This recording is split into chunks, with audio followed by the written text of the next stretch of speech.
Fala pessoal, tudo bem com vocês? Sejam bem-vindos a mais um vídeo aqui no canal. E no vídeo de hoje eu vou falar a respeito do caso do Uber que pirou, o caso Jason Dalton. Pessoal, esse é um caso um tanto diferente dos casos que eu costumo fazer aqui.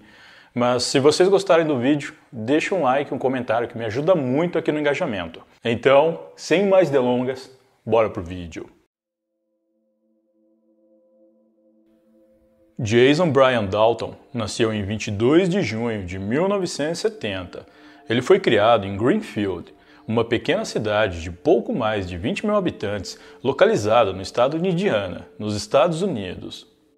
Jason fez o seu ensino fundamental e médio em uma cidade vizinha chamada Charlottesville. Após terminar os estudos, ele entrou para uma universidade em Kalamazoo, onde graduou-se em 1989. Depois disso, ele ainda fez um curso de pós-graduação em aplicação da lei, se formando em dezembro de 1992. Apesar de ter estudado para a área policial, Jason não se matriculou em nenhuma academia de polícia. Em 1995, Jason se casou com uma mulher chamada Carolee, com quem teve 2 filhos, sendo um de 10 e outro de 15 na época dos fatos. No dia 20 de fevereiro de 2016, Jason Dalton estava trabalhando como motorista de Uber, como já vinha fazendo há algum tempo. Nesse dia, ele parou para ir a 3 lojas de armas diferentes, juntamente com um amigo. Numa dessas lojas, Jason comprou uma jaqueta preta com bolsos fabricados justamente para esconder revólveres. Em depoimento posterior, o atendente que atendeu Jason disse que o homem parecia estar de bom humor. Ele contou que o homem era um cliente ocasional da loja, mas que nunca tinha comprado uma arma de fogo lá antes. O amigo que o acompanhava, no entanto, negou que Jason estivesse bem-humorado naquele dia. Ele disse que o amigo, na verdade, parecia mais quieto do que o normal durante todo o tempo que eles estiveram juntos. No mesmo dia, pouco depois das 4 da tarde, um homem chamado Matt Mellen fez o pedido de um Uber para levá-lo até a casa de um amigo. Jason aceitou o chamado do aplicativo e apareceu para pegar Matt às 4h21 da tarde. Ele dirigia um Chevrolet Equinox prata. Durante a viagem, com o passageiro, Jason recebeu uma ligação. Após a chamada, ele supostamente começou a enlouquecer. A certa altura, ele entrou em uma pista de tráfego que se aproximava, dirigiu por uma faixa central, ignorou um sinal vermelho e bateu de lado com um carro estacionado, enquanto Matt, o passageiro, pedia desesperadamente para que ele parasse. Quando Jason finalmente parou em um semáforo vermelho, Matt desceu correndo do carro e ligou imediatamente para a polícia. Ele deu informações sobre Jason e seu carro, incluindo o número da placa. O atendente policial, então, apenas emitiu uma notificação de atenção para o veículo, ao invés de pedir para que alguma unidade averiguasse a situação. Além de Matt, diversas outras pessoas que presenciaram o ocorrido também ligaram para a polícia, mas assim como a ligação de Matt, essas ligações também não tiveram a devida atenção. Às 4h34 da tarde daquele dia, Jason voltou para casa e ligou para sua esposa, pedindo as chaves do carro dela. Eles combinaram de se encontrar na residência dos pais de Carolee, localizada a aproximadamente 16 quilômetros de onde eles moravam. Porém, no caminho para lá, Jason acabou aceitando uma nova corrida de Uber, feita às 5h15 da tarde. Se tratava de uma mulher que queria que ele fosse buscar o seu namorado em um complexo de apartamentos na cidade de Richland Township. No entanto, essa mulher havia passado o endereço errado para Jason, e segundo ela, quando tentou entrar em contato com ele novamente, ele não atendeu. Ao chegar no estacionamento do complexo de apartamentos, por volta das 5h42 da tarde, Jason avistou uma mulher e foi em direção a ela e perguntou se ela era a mulher que havia solicitado a corrida. A mulher respondeu que não era ela e que também não havia solicitado corrida nenhuma. Nesse momento, Jason deu a meia volta com o carro e disparou diversas vezes contra ela. Cerca de 15 tiros foram disparados, sendo que 10 das cápsulas foram recuperadas no local posteriormente. 5 pessoas, incluindo a filha da vítima, estavam presentes no local no momento dos disparos, mas conseguiram escapar ilesas, fugindo assim que Jason começou a atirar. A mulher, que mais tarde foi identificada como Tiana Caworthers, felizmente conseguiu sobreviver. Segundo ela fingiu que já estava sem vida após cair no chão para que Jason perdesse o interesse nela. Às 6h05 da tarde, cerca de 20 minutos após o tiroteio, Jason viu a mensagem no seu celular da mulher que havia solicitado a corrida. Ele então entrou em contato com ela e disse que não havia respondido antes, pois tinha tido um imprevisto e que não poderia mais fazer a corrida para ela. Poucos minutos depois, o carro de Jason foi visto furando o sinal vermelho, a aproximadamente 1,5 km da onde ele havia realizado os disparos. Ele se chocou com outro veículo e fugiu do local, ao passo que o motorista do veículo atingido ligou para a polícia para relatar o acidente. Nesse mesmo local, um transeunte encontrou uma mulher ferida que foi atendida pela emergência médica. É provável que ela tenha sido atingida por Jason enquanto ele dirigia que nem um louco. Mais tarde, Jason se encontrou com a sua esposa e filhos na casa dos pais dela, como haviam combinado. Ele disse à sua esposa que tinha desviado de um taxista descontente no meio do caminho que disparou um tiro contra ele, devido à rixa entre táxi e Uber, e que por isso o carro estava daquele jeito. Ele disse ainda que já tinha ligado para Uber para comunicar o incidente e que eles estavam investigando o caso. Jason deu à esposa uma pistola Taurus 9mm, dizendo que era para sua proteção dentro de casa, caso alguém quisesse voltar a atacá-lo. Ele pediu a ela que não fosse trabalhar e não levasse os filhos para a escola nos próximos dias. Depois disso, Jason pegou o carro de sua esposa e saiu novamente de casa. Na despedida, ele disse a ela que não poderia contar tudo o que estava acontecendo, mas que ela veria em breve no noticiário. Às 6h44 da tarde, Jason retirou dinheiro de um caixa eletrônico. Depois, ele dirigiu por 35 minutos e depois voltou para sua casa, onde trocou de arma. Às 7h37 da noite, ele saiu novamente e começou a aceitar novos pedidos de corrida, realizando todos sem nenhum incidente. Nesse período, nenhum dos passageiros que ele levou notou algo incomum sobre o homem ou a viagem. Às 10h01 da noite daquele dia, Jason chegou até uma concessionária da Kia, na cidade de Kalamazoo. De acordo com uma testemunha do local, após estacionar o seu carro, Jason se aproximou de dois homens que estavam em outro carro e perguntou o que eles estavam vendo. Antes que eles pudessem responder, Jason sacou a sua pistola e disparou aproximadamente 18 vezes, atingindo fatalmente os dois. No carro também estava uma garota, que foi ferida mas sobreviveu. Outras testemunhas, que estavam em um estacionamento do Burger King do outro lado da rua, registraram Jason fugindo do local. Uma delas ligou para a polícia 1 minuto depois que os tiros foram disparados. Cerca de 10 minutos depois, Jason atacou novamente. Ele dirigiu até um restaurante em Texas Township, chamado Cracker Barrel, a uma distância de 8 km da concessionária onde ele estava. Do lado de fora do restaurante, o homem disparou contra 2 veículos diversas vezes. 4 pessoas perderam a vida, enquanto uma outra ficou ferida. Segundo testemunhas, antes dos disparos, ele abordou uma das vítimas dentro de uma van branca e fez alguma pergunta a ela. Depois do crime, ele deixou rapidamente o local.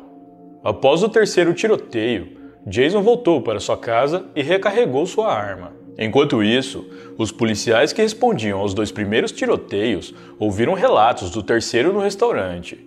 Eles perceberam que podiam se tratar de um atirador ativo em locomoção e começaram a trabalhar para capturá-lo. Em conversa com testemunhas, a polícia descobriu qual era o carro que o atirador estava dirigindo. Além disso, usando imagens de câmeras de segurança da concessionária, a polícia divulgou uma descrição física do atirador pelo rádio e redes sociais, pedindo para que os moradores ficassem atentos ao criminoso e seu veículo. Depois disso, inúmeros bloqueios foram feitos pela cidade e todo o carro com as mesmas características do carro que Jason usava era parado e vistoriado pelos policiais. Os policiais também começaram a investigar denúncias anônimas a respeito de novos supostos ataques na região. No entanto, esses relatos eram todos trotes. Enquanto as autoridades faziam a caçada, Jason continuava aceitando corridas pelo Uber. À 00:04, agora do dia 21 de fevereiro, ele pegou 3 pessoas e as deixou em um dormitório no campus de uma universidade. Esses passageiros, mais tarde, disseram que Jason não parecia muito amigável, mas que também ele não fez nada que pudesse deixá-los alarmados. Já à 00:12, Jason pegou 4 pessoas e as deixou em um hotel. Durante a viagem, um dos passageiros ouviu os relatos pelo rádio a respeito do tiroteio e perguntou, em tom de brincadeira, para Jason se ele era o atirador, ao passo que Jason respondeu que não. Poucos minutos depois, Jason aceitou mais uma viagem com 3 pessoas. Mais uma vez, um dos passageiros questionou se ele seria o atirador, e ele negou mais uma vez.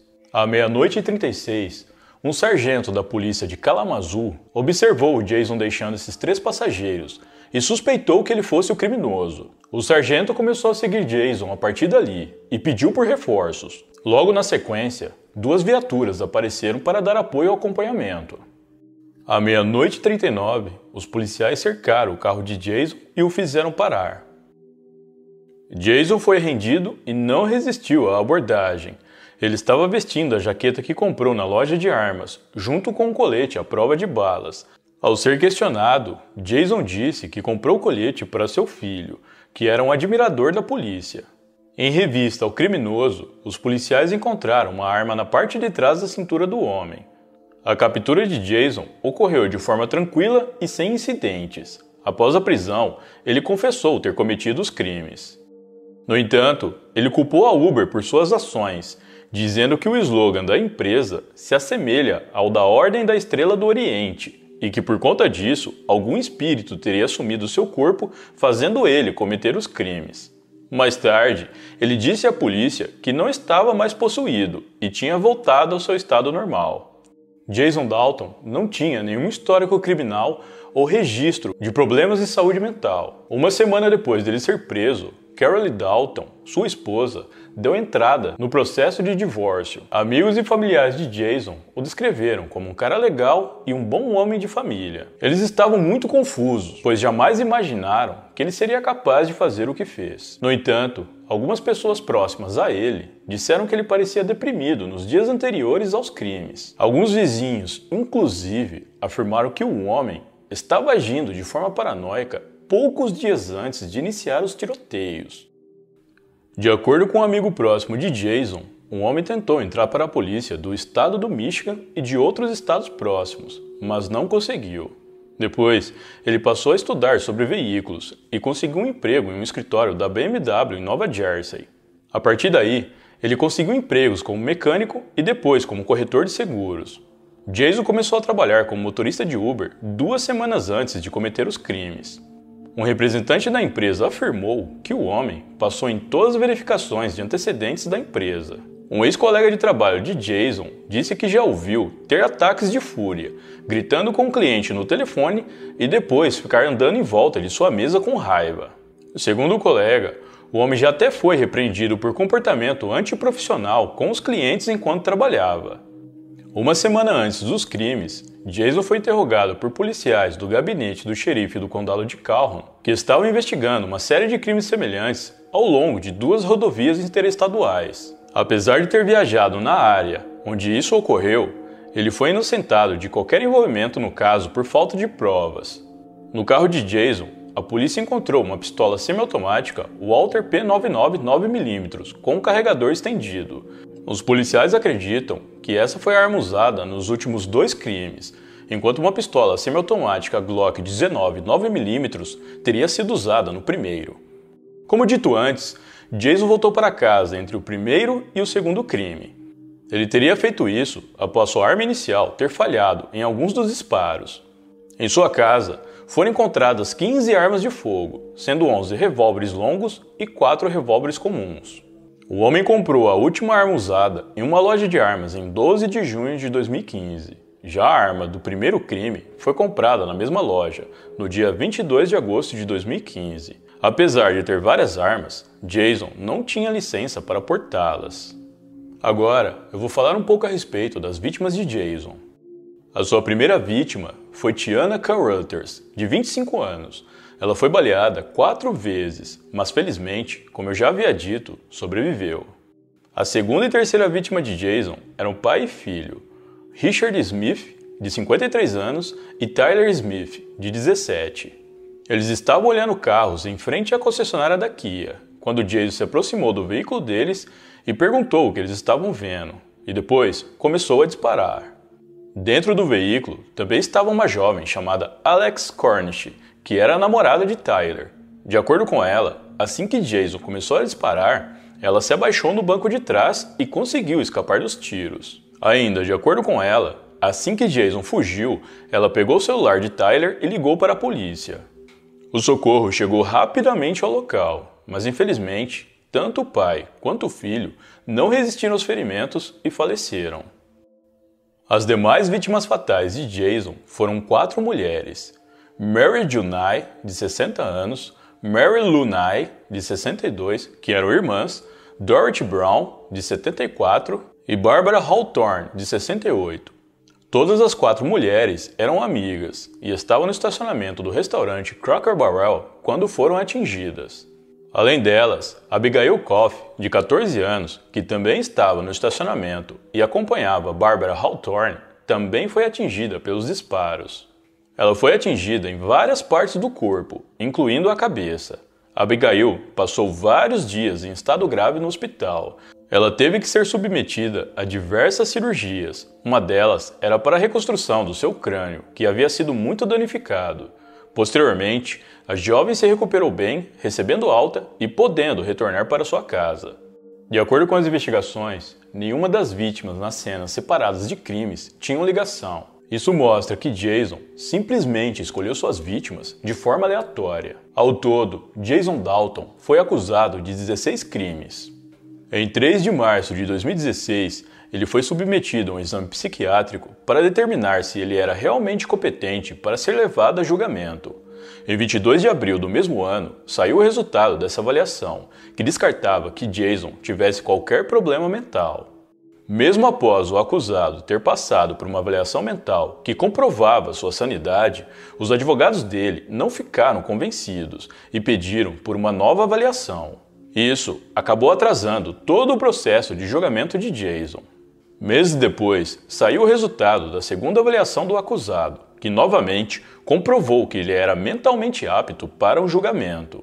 Jason Dalton só foi levado a julgamento em 7 de janeiro de 2009, quase 3 anos após os seus crimes. Na ocasião, ele se declarou culpado de todas as acusações contra ele e discordou da declaração de insanidade que os seus advogados estavam tentando empurrar para a corte, dizendo que estava consciente de tudo o que fez. Em 5 de fevereiro do mesmo ano, Jason Dalton foi condenado à prisão perpétua sem possibilidade de liberdade condicional. Atualmente, Jason se encontra na instalação correcional Oaks, no estado do Michigan, onde ficará pelo resto de sua vida. Bom, pessoal, então é isso. Muito obrigado por me assistirem até o final. Eu vou ficando por aqui. Um grande abraço e até a próxima.